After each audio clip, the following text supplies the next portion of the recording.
starting to sort of like rely more on his own natural scientific genius than trying to use other sources of power. I mean, after Sonic Unleashed, it almost feels sort of like... It's sort of... You get a sense of like, okay, I built Eggman Land, damn it. My plot was foiled.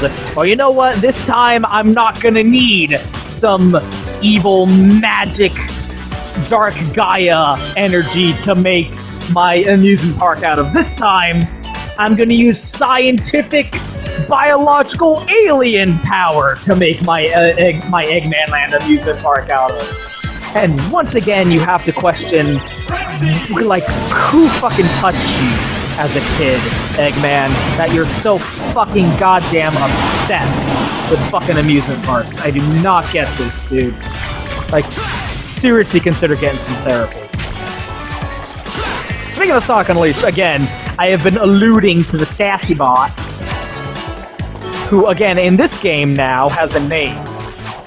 He wasn't named in Sonic Unleashed. But, like, it was more of a joke suggestion that his, like, name was a number configuration of 5ASS or something like that. SAS for Sassy Bot.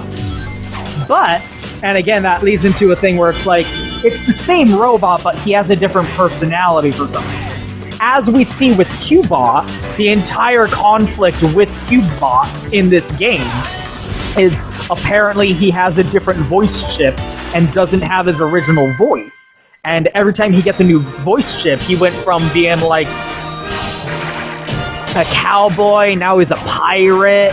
He'll have like a mafioso, Soprano's voice, and every time he gets a different voice, he starts behaving differently. So it's almost like his personality is matched up to what voice he is using or whatever. So he gives Sassybot a new paint job, gives him a new voice chip, and thus he has a different personality now. And again, Orbot and Cubot kind of have a... It's not quite a Wise Guy and Straight Man routine, although that's the closest, like, equivalent. But, like, in Japan, there's sort of a similar kind of comedy, goddammit, duo dynamic.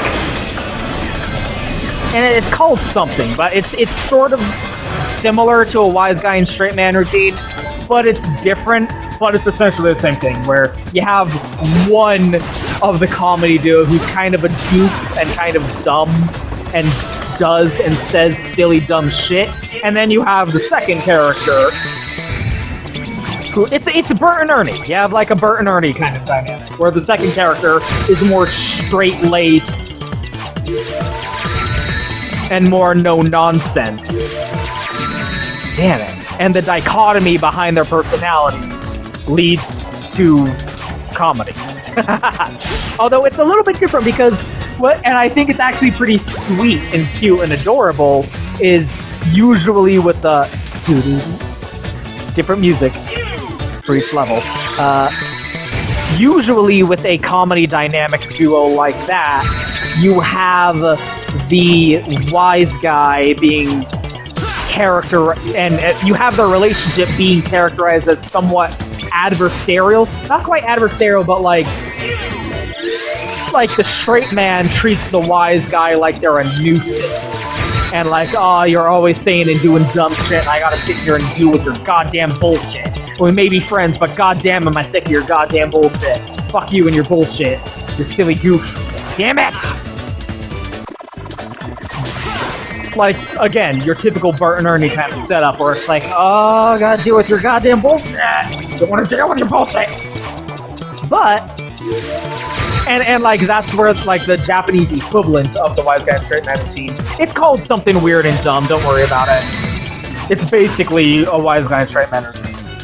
But their flavor of it is like the Wise Guy will make dumb puns or say something silly, and then the Straight Man will whap him.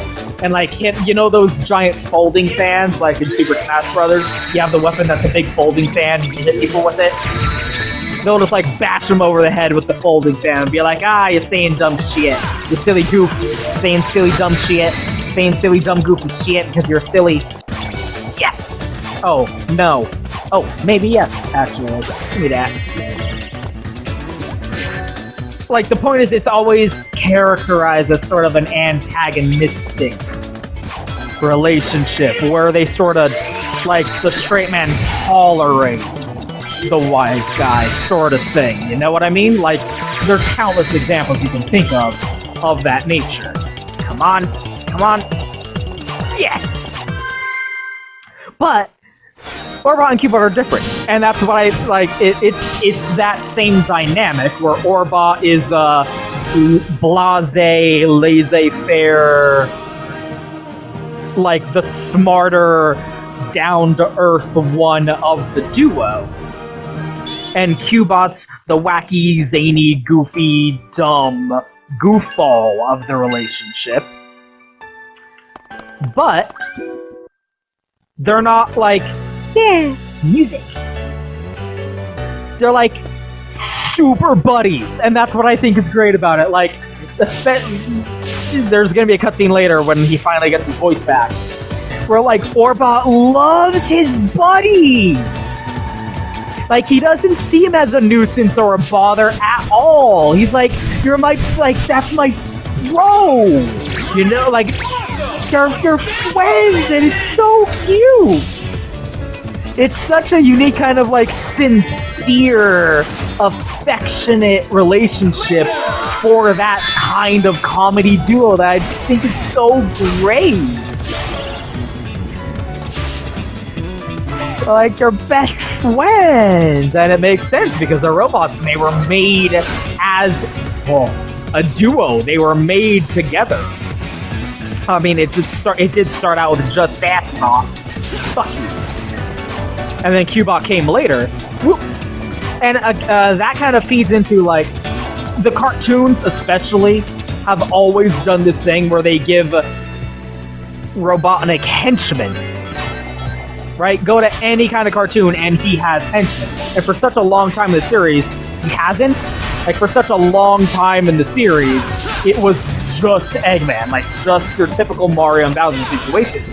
And after a while, that's kind of lacking. You kind of need more. You kind of need other personalities to bounce him off of. And for a while, that was so lacking. And then you kind of had that with the Sassy Bot. And the cartoons, especially, you could kind of see the creators of the cartoons feeling kind of inhibited and feeling like, okay, we gotta come up with some henchmen for Eggman to bounce off of, so that when we have a scene where we're cutting over to what Eggman's doing, it's not just Eggman monologuing to himself like Inspector Gadget or, you know, like Dr. Claw. Like, he's gotta have some henchmen or minions to have some banter with, and to have some bumbling in, you know, to work off of. As alien as this place is, there's something very Eggman-ish about it. I think he's transforming it somehow, making it part of his theme park. Attention guests, if you can hear this message, you are trespassing in an area still under renovation. If you are not a robot, please return to the main park areas and ignore anything evil you might have seen. It looks like the theme of his park is universal domination and the conquest of alien races. It's more than a theme, it's a reality. He's using them like some kind of living intergalactic gasoline. That's pretty low, even for a sleazeball like Eggman. Some displacement of indigenous aliens and destruction of natural resources may occur. Eggman Enterprise is not responsible. So there's Yacker. He's fine. Don't worry about it. You getting any of that? Yeah, they're totally freaked out. It sounds like they're in shock because of public transportation and a loony nurse. Oh no, wait, scratch that. They're in shock because of their planet's strange transformation and having been dragged across the universe. Yeah, that'll fuck up your ecosystem. He kidnapped the whole planet. How does somebody do that? He's done it before. Or if tractor beam. Little Yeah, Planet I'm going to and Sonic guess it was CD. ice cream shooting out of those generators. If it was, I would get one for back home. Dude, I'd get two. Now, if everyone will See, they're excuse me, I'm going to buddies! put a stop to these renovations. They're brothers! They're life partners! The unbreakable bond! You get such a sense of, like, genuineness from their relationship now. Anyway. Yeah, so that's where the funniness can come from, is where if you do this planet, and it's like, oh no, where's Yacker? I haven't seen him in a while. Maybe he's been kidnapped and turned into a Nega-Wisp and is being used in that factory drainer thing. Oh, let's go over to Planet Wisp and whatever, they're just here. They're just here now, and we're just talking to them. Like, if you do things out of order, you can have some funny little situations like that. And again, like, Sonic is like, man, fuck that Eggman, he's kidnapping this fucking planet and is exploiting these innocent, tiny creatures and using them for bad shit. That's really low, fuck you, Eggman. With a sense of conviction, he's smacking his fist into his palm, and he's being like, oh, I don't like that. I don't see what's so out of character. Oh, he's making puns. So out of character. Do not get the people's complaints. Sincerely, I do not. Oh goodness. Gonna run out, gonna run out! Oh yeah! Come on, get a second one, get a second one! Yes! There we go. I don't even know why I bother trying to get all of the fucking red ring right. So that's always been a dynamic that the games have been lacking, is giving Eggman some henchmen, and it seems like a really obvious, easy thing to do. And that's why all of the cartoons have always done it. Even Sonic X made up really bad-looking robots for him to interact with. Where they were like a black, skinny one and like a gold fat one. Something like that, or like Scratch and Grounder in the Adventures of Sonic the Hedgehog. Even Sat-Am had Snively, who I hated, had an incompetent henchman for him to bounce off of, and the games have always been lacking that. And so finally, like, Sassybot was half of the fucking recipe, half of the equation that they needed to get that dynamic going. And now finally with this game, they got it nailed. They have a duo of goofy comedy robots to play henchmen for Robotnik and have some fun banter with him dealing with their incompetencies. And it just kind of goes to question, like, why would you design them this way? Once again, Robotnik, great, incredible inventor and mechanic. I mean, look at this fucking fully automated factory that he's got going here. Really impressive. And now I'm dead. Really terrible programmer. Once again, I must assert, like, oh, fuck you. This running theme seems to be, he is really bad at programming. Accidentally imbuing his robotic creations with sapience. And it seems pretty clear to me that Orbot and Cubot are reasonably sapient. They do have a unique, independent personality that isn't limited by simplistic programming. They do seem to be both self-aware and what's the term? Like self-declarative. They can desire... They have their own independent desires. What's the term? I forget. There's a specific term that you use when it comes to, like, artificial intelligence. Come on. Self-deterministic? That might be it. Goddamn everything. The Pink Wisps don't control the best ever in the entire world, livelong world. some of the wisps are a little hit or miss.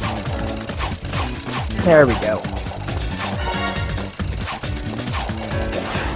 And this is getting outside the realm of the game, but in Sonic Boom, there's more than a few episodes where Orbot and Q-Bar are characterized as actually having an affection for Eggman and seeing him as their creator and like having an obedience and loyalty to him just because they like the guy, even though he is somewhat more than a little abusive. Like, it's sort of like you do kind of get the impression that if they were given a choice, to say, fuck you, I'm, like, screw this, I'm out of here, they wouldn't. They would stick by Eggman and remain loyal to the Eggman Empire. To a degree, you know? That's sort of the impression you get, at least, from how they tend to be characterized. Even if they are incompetent, and it still makes you go like, why wouldn't you just reprogram them or something? And like, the fact that he doesn't just reprogram them. The fact that he doesn't just go, oh, you fucking guys suck, I'm just gonna fix your programming. Kinda lends credence to the idea that SassyBot is the same Orbot that we see in this game, but he hasn't been reprogrammed, and he hasn't built an entirely different robot with the exact same specifications but a different color scheme. It's just the voice chip. Like, the voice is determining their personality in a funny little way.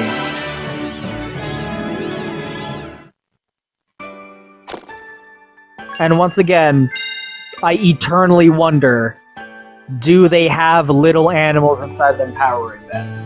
Because again, as we've gotten further and further into the series, that has become less and less of an element when it comes to his badniks. And there's the generator. It seems like these guys are getting harder and harder to find. Another remix boss that we fought before. I know for a fact these guys are getting harder and harder to beat. Please remember, all planets. Here comes the best line in any video game ever made, especially in terms of YouTube applicability. All unauthorized photography, video reproduction, or shutting down of generators is strictly prohibited. Thank you. Eggman, I am going to save this planet, and I am going to free these aliens. No copyright law in the universe is going to stop me! You can save a lot of time and robots if you just do it now! Oh, that's so gratifying, especially when you're making YouTube videos and dealing with YouTube's fucked up copyright system. Right now, I'm dealing with some copyright. At the time of recording, I'm dealing with some copyright woes. The weak point is its face, there in the middle. Use the cup spinning around it as platform. So you will see that joked about so much. People posting that clip and being like, "Fuck you, YouTube! No copyright law in the universe will stop me." Oh, it's so fucking funny. Come on. Oh, okay. Well, at least I got the wisps. There we go. That spiky one in the middle there, somewhere. I need to get my hands on it. So I'm gonna hurry up and finish this guy off. Ah, shit. Ah, so close. Ah! Nothing wastes time like trying to save time. There we go! Get ready to fucking die. See, immediately done. You hit him with the wisp and then one normal attack and it's over. Using the wisps is so, like, just ruinous. It destroys everything they're all about. Again, if you know what you're doing, you can just obliterate these bosses in no time flat. Very appropriate in terms of Sonic. Because even in this game, you will occasionally, very occasionally, have badniks drop a wisp when you destroy them, just like in the old days when you pop the badnik and an animal would pop out. Some of of these robots are powered by wisps. And I guess it sort of makes sense because of the idea that he's draining them of their hyper-go-on energy, and he's using that hyper-go-on energy to power his robots with that without needing every single individual one to have a wisp. Some of them do for some reason. I don't know. But again, it seems like we've gotten so far away from he uses animals to power his badness. And I missed that. I missed the animals powering the badness. It raised so many fun ethical questions with E102 Gamma that I loved talking about, but now I can't talk about them because it really does give the impression that Orbot and Cubot probably aren't powered by animals. They're probably just regular, just nothing in there. If you popped them, nothing would pop out. Yeah.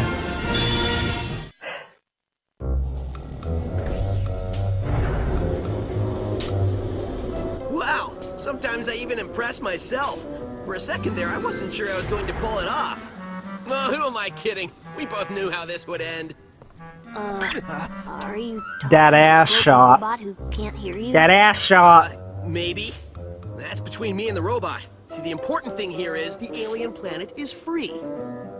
Absolutely. So, we can just forget about the whole talking to dead robots thing, right? Nope. I knew you'd say that. Oh, come on. I've seen you save the day a lot of times, but I've never seen you talk to a pile of metal. Touché. That's another thing I love about Tails' characterization in this game is he's a sassy Tails. He's a sassy fox. He talks back. He makes fun of Sonic. He's like, you fucking loser, Sonic. You're such a silly willy. They have a comradeship, a companionship, where they're like, he's not some little kid like afraid to talk back anymore, really? You know? Great job, buddy. They're buddies, and it's like, oh, Sonic, you're fucking stupid puns. I'm gonna make fun of you because you're a dummy. The generator's destroyed. This is another good example of what I'm talking about right did it, dude. here. I don't remember you fighting off any insane robots. True. Well, good job to you on inventing a translator that allowed us to speak to the aliens and figure out exactly what we needed to do so we weren't running around the park looking like idiots. Oh no, wait. That was me. Good point. Either way, we can get out of this. See, look at how self-assured he is now. He believes in himself. He's like, yeah, like, fuck you, Sonic. They're happy to be going home too. I think we're in the middle of a party. The middle? We are the party. Again, that is consistent with his character development throughout the series up to this point. I'm just saying. And again, it really, like, it adds, like, a vindication to their relationship, so to speak. So, like I said, this game, I don't remember if I said this actually, but this game's actually pretty short if you just blast through it. Again, the levels are kind of built for you to replay them with frequency. I have all the wisps now. I mean, look, this was one of the levels in the first area. I didn't have the pink wisp. Now I do. I could go through it and get all the red rings and try and get an S rank and all that. Again, I don't necessarily get a lot of fulfillment out of doing that. That isn't something that, like, yeah, that's something I like doing with this game. But that adds time on there. If you just kind of blast through the story mode, it is a little on the short side. And this area, the Sonic Simulator,